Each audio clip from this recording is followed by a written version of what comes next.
बड़ी खबर है, पश्चिम बंगाल में 29 अप्रैल को दूसरे चरण का मतदान होगा।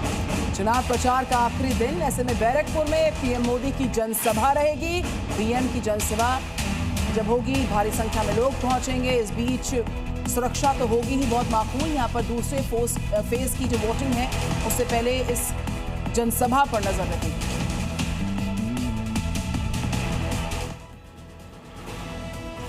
और जहां चुनाव खत्म, वहां अब सफाई शुरू।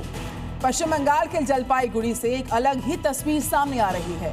दरअसल वोटिंग खत्म होते ही राजनीतिक सरगर्मी की जगह अब सफाई अभियान ने कैसे ले ली है, देखिए। जलपाईगुड़ी में राजनीतिक पार्टियों के कार्यकर्ता अपने अपने झंडे और बैनर हटाने में जुट गए हैं। सड़कों, बिजली के खंभों और दीवारों पर लगे पोस्टर और फ्लैक्स को हटाया जा रहा है ताकि शहर को फिर से साफ सुथरा बनाया जा सके। खास तौर पर बीजेपी कार्यकर्ताओं ने विजुअल पॉल्यूशन को कम करने की दिशा में कदम बढ़ाते हुए दीवारों पर बनी राजनीतिक पेंटिंग्स को मिटाना भी शुरू कर दिया है। चुनाव के बाद सफाई का यह अभियान जिम्मेदार राजनीति की एक सकारात्मक तस्वीर भी पेश कर रहा है।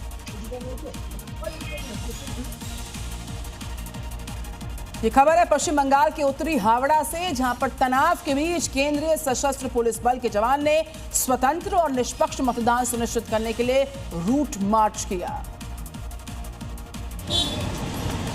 चुनाव आयोग के निर्देशानुसार ये मार्च मतदाताओं में विश्वास जगाने और शांतिपूर्ण मतदान कराने के लिए निकाला गया। उत्तर हावड़ा के विभिन्न इलाकों और संवेदनशील बूथों के आसपास सुरक्षा बलों ने मार्च किया ताकि नागरिक बिना किसी डर के वोट डाल सकें। Central armed police force CRPF और स्थानीय पुलिस के जवान इस संयुक्त मार्च में शामिल रहे। उत्तर हावड़ा में चुनावी माहौल गर्म है और प्रशासन किसी भी तरह की हिंसा को रोकने के लिए सतर्क है। वहीं अमित शाह बंगाल में खुद लगातार मोर्चा संभाले हुए हैं, डटे हुए हैं। बीजेपी शासित राज्यों के सारे मुख्यमंत्री भी बंगाल के हर एक हिस्से को नापने में जुटे हुए हैं। और इन मुख्यमंत्रियों के हेलीकॉप्टर्स भी उनकी सभाओं में भीड़ जुटाने की बड़ी वजह कैसे बन रहे हैं, ये भी सामने आई तस्वीर। लेकिन ममता बनर्जी ने तंज भी कसा इस पर। ममता बनर्जी का आरोप है कि बीजेपी ने अपने पूरी मशीनरी को बंगाल में लगा दिया है। ममता बनर्जी ने आरोप लगाया कि बीजेपी अपने 19 मुख्यमंत्रियों और 50 हेलीकॉप्टर से उनकी घेराबंदी करा रही है। ममता का दावा है कि बीजेपी के 50 हेलीकॉप्टर के मुकाबले टीएमसी को 3 ही हेलीकॉप्टर मिल पा रहे हैं। वास्तव में बीजेपी ने बंगाल चुनाव में आक्रामक हवाई प्रचार किया है। पीएम मोदी और अमित शाह ही नहीं, राजनाथ सिंह, योगी आदित्यनाथ, नितिन गडकरी, नितिन नबीन और जेपी नड्डा हेलीकॉप्टर से तूफानी प्रचार कर रहे हैं।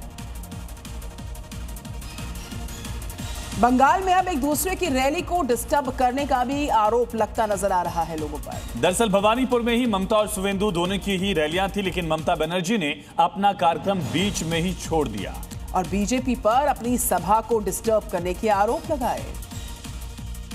तो क्या ममता बनर्जी सुवेंदु अधिकारी की दहाड़ से घबरा गई थी, या फिर कहीं सुवेंदु अधिकारी की सभा में उमड़ी भीड़ से उन्हें कॉम्प्लेक्स तो नहीं हो गया था? ममता बनर्जी बिहार সামনে চিৎকার করছে যাতে মিটিংটা করতে না পারি। মা ভাই বোনেরা আমায় ক্ষমা করবেন, আমি আপনাদের সবার কাছে ক্ষমা চেয়ে নিচ্ছি। আমি কালকে এখানে র‍্যালি করে দেব, আমি অসভ্যতামিটা করতে পারবো না।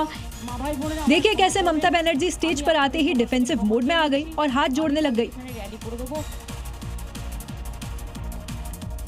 आगे देखिए रफ्तार के साथ राज्यों से जुड़े हुए समाचार। मध्य प्रदेश के दमोह में आज खाद्य बीज विक्रेताओं ने अपनी कई मांगों को लेकर सरकार के खिलाफ मोर्चा खोल दिया।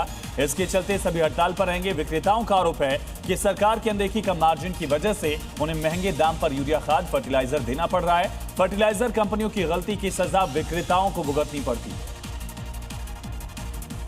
मध्य प्रदेश के खंडवा में शादी की खुशियां मातम में तब्दील हुई। दरअसल शादी समारोह से लौट रही बारातियों की एक कार बेकाबू होकर एक मकान से जा टकराई, जिसमें 3 युवकों की मौत हुई और 2 लोग गंभीर तौर पर घायल हुए, जिनका अस्पताल में इलाज जारी है।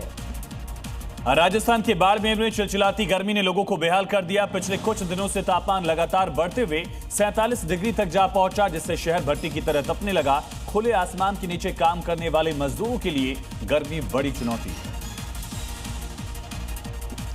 उत्तर प्रदेश के बारा में बगैर अनुमति के पार्किंग की व्यवस्था ने लोगों की मुसीबतों को बढ़ा दिया। शादियों को सीजन है, ऐसे में गार्डन के बाहर लगने वाली गाड़ियों से सड़क पर लंबे लंबे जाम लग रहे हैं। आलम ये कि पुलिस वाले खुद इस जाम में फंस जाते हैं। ऐसे में स्थानीय लोगों से प्रशासन से उचित कार्रवाई की मांग की है। राजस्थान के धौलपुर में गर्मी ने अब अपने तेवर दिखाए। तेज धूप और लू ने लोगों का घर से बाहर निकलना मुश्किल कर दिया। सड़कों पर सन्नाटा है। मौसम विभाग के मुताबिक अभी गर्मी और बढ़ सकती है। लोगों से सावधानी बरतने की अपील की गई।